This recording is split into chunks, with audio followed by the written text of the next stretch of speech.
Good morning. Welcome to week 4 matchup recap of the Madden Curse. Let's take a look at the first matchup. It's myself versus Fat. I stupidly put myself as the lock. You get three in a three three in a row, right? You start feeling pretty untouchable, man. And I made the mistake. I put myself into the bet. And what did I get for that? I got a loss to Fat. I put up a respectable 134 points.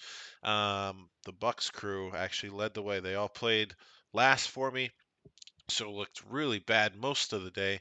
However, Mike Evans came through with 30, Tom Brady 25, and Leonard Fournette with 18. However, Fat put up almost 150 points, so it didn't matter. Austin Eckler had 35 points, probably his biggest game of the year. As far as any games moving forward, 35 points is a lot. Um, the running back share is kind of odd. Just looking at it, looked like he was around 57% on the running back carries, but he's getting a lot of receptions and he had 3 touchdowns. So obviously that helps. Marquise Brown was really the nail in my coffin. He was Fat's last player, played the Panthers and put up 21. If he had busted, then I had a chance. But and then Joe Burrow put up another 20. So congrats, Fat. You got the victory. First in the East Division. So way to go there. He's 3-1. I'm 1-3, so currently trending in opposite directions. Next matchup was Scott versus JT. I actually got to pull up to see who I picked because I don't remember all of them. I picked JT over Scott, and we got that one right. JT with the highest score of the week, 156 points. He got 35 points out of Josh Jacobs, 26 out of Cooper Kupp, 24 out of Travis Kelsey. I miss you, baby. On Scott's side again, I mean, Scott was in my boat. We put up 130 plus points. Most weeks, that's enough to win. However, when your opponent puts up 150 points, it's not going to cut it. McCaffrey, 25 points. Love to see that. Josh Allen, 23. Clyde Edwards-Helaire is still on a tear, 22 points. Everywhere I see, they say that this guy should be sold high. He's not going to keep up these numbers. The backfield cuts percentages as far as routes and snaps that he's getting all suggest he should be traded, but he's still putting up 20 points. So, what do you do? The next matchup is Team Bed Pooper. That's Jordan versus Dan. Jordan got crushed, lost by 40, won a nice award for it. Mike Evans, 19. Pat Freiermuth, 15. Aaron Jones, 14 for a whopping total of 91. Dan the Man started off 0-2, coming back hot. Justin Jefferson, 31 points. Damon Pierce, 25 points. It looked bad the first couple weeks. Now Damon Pierce is looking like a steal in that 4 or 5 round draft slot that Dan got him at. We'll see how it goes for the rest of the year. CeeDee Lamb, 22 points. Cooper Rush, doesn't matter. He's going to put up numbers. He's the guy that beat me last week. So, he's still continuing to do big things. He put up 129 for the week, which again was about a 40-point blowout to Jordan, the bed pooper. Next matchup. Let's see. I did pick Jordan, so you let me down, Jordan, and I'm sorry, Dan. Um, Next matchup was Let's Ride versus Brent, number 2. I picked Brent. He hasn't lost yet. Didn't think he was going to lose to Alex, who hasn't won yet. And that's how it worked out. Alex did put up 111 points. Russell Wilson with his first good game of the year, 27 points. Nick Chubb, steady 20. Brandon Cooks bounced back with 18 points. Not enough as Brent put up 125. Tyreek Hill, 25 points. We were worried about him going to Miami. We weren't sure how it was going to work out. Tua got hurt in this game. Doesn't matter. Tyreek Hill got 25 points. Derrick Henry, 24 points. Patrick Mahomes, 23 points. That's good enough for a 124 to 111 victory on Alex. Brent is the only undefeated player in the league. He's in the matchup of the week with Frank, who's 3-1. The winner takes on the division lead. Brent will take it out. He has it outward. He has it in sole possession currently. If he wins, he'll just add to that. Frank wins. I'm not sure how tiebreakers work, but they'd have the same record. So at least he would have some type of a share there. Um, Speaking of Frank, he had a matchup here with Marshall, and I picked Marshall over Frank this week, and I apologize, Frank. Uh, Frank squeaked out a victory here, um, 96 to 88.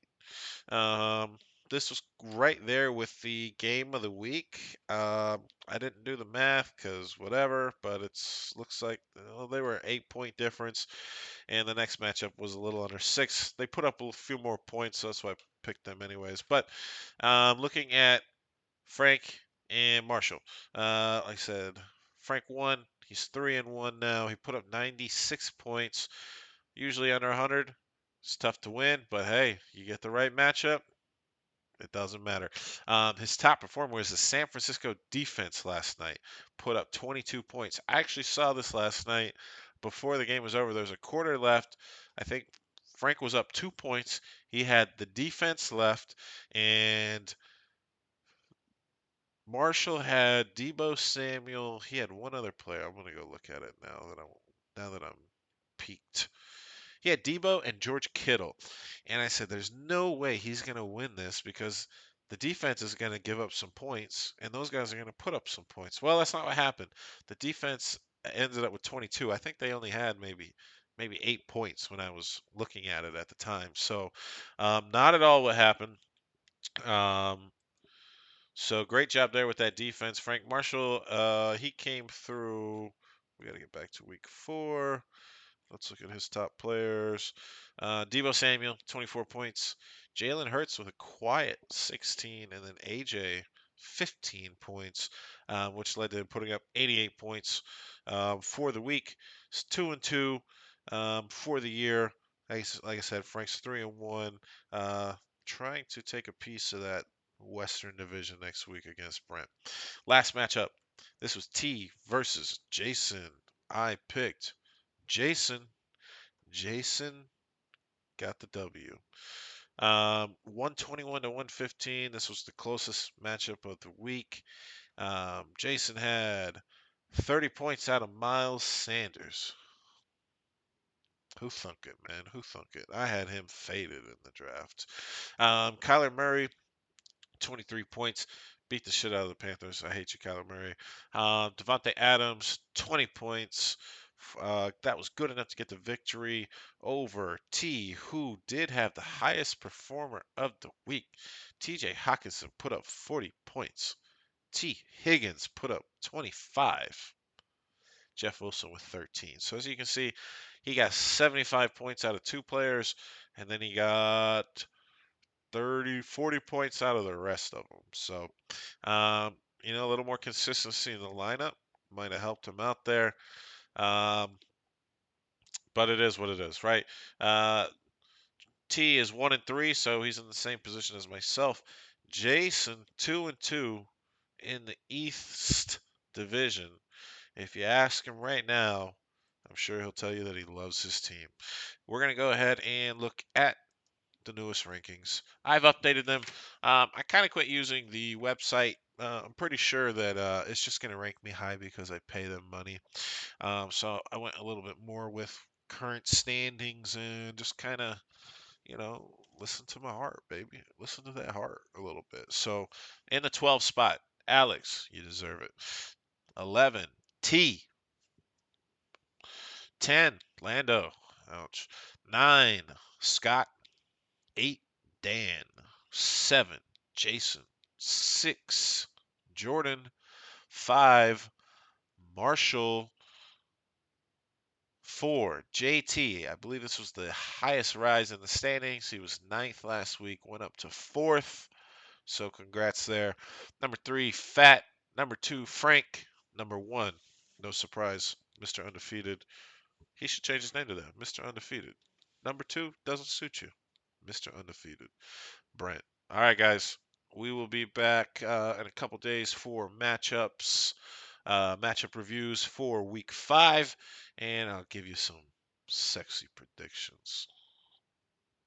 Madden Curse, baby.